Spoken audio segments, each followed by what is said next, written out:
Okay, pardon me if I'm going to say anything that you already know. I mean, you had an f550, so you probably know a lot of this stuff.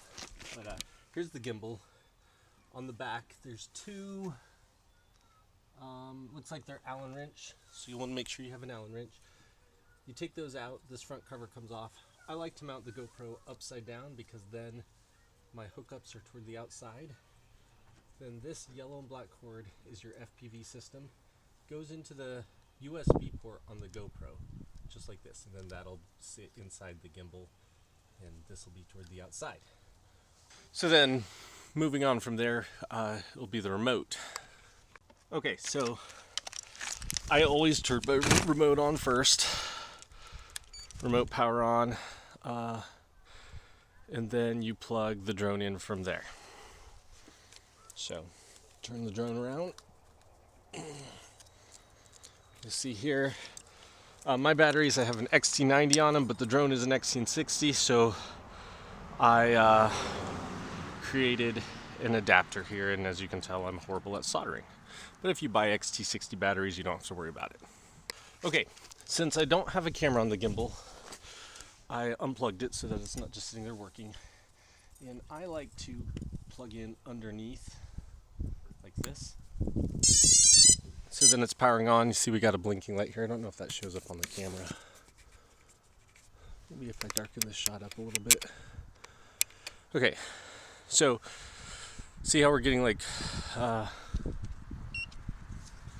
this tells me to, on the remote, you'll notice 16.3 volts. I don't know if you can see that.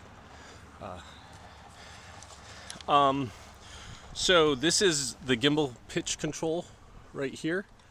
Rotate that forward or backwards for gimbal pitch control.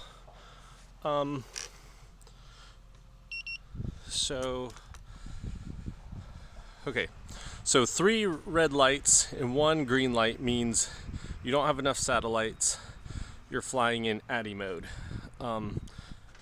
When you get 2 green beeps, while we're waiting for it to pick up satellites, we will go over some of this different stuff.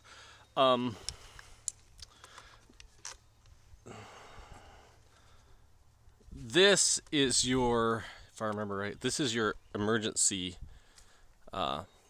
switch. So if I flip that, it's basically a return to home. So see how we just have red blinking lights? That's emergency return home. It will not let you take off. I don't know how many times I've gone to fly the drone and something wasn't right, and it was just because I'd flipped this switch on accident. So there, 2 red and 2 green like that. So we have enough satellites to fly in satellite mode now, I believe.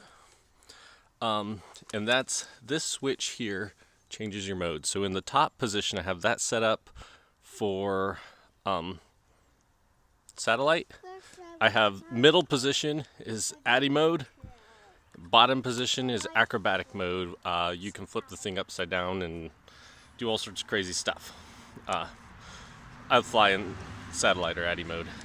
The start command is both sticks down into the center. And then same thing to stop. Now, we'll go to the FPV system. So right here I have a 4-cell LiPo on the side of the FPV goggles. This plugs in over the top like this. And then there is a power button on the FPV receiver. And let me see. I know where it is, so I don't have to see it, but it's right here. And I believe I fly on channel 8, but there's a power button right there. Let me brighten this shot up. So, power button right there. Sorry, 5D doesn't have autofocus.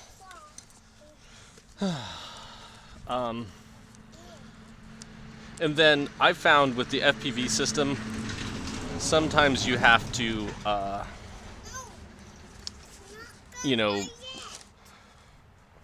start stuff up in the right order. I think usually what I do is I'll turn the remote on, the FPV system on, and then I'll turn the drone on, because when you turn the drone on, it automatically powers the FPV system. Other than that, I can't really think of anything. This is the power conditioner for the FPV system, this small green box. I like to pin that down there so that, because this can reach the propellers sometimes in flight. Carbon fiber props, you might get smoother, more cinematic shot with plastic props. And that's about it.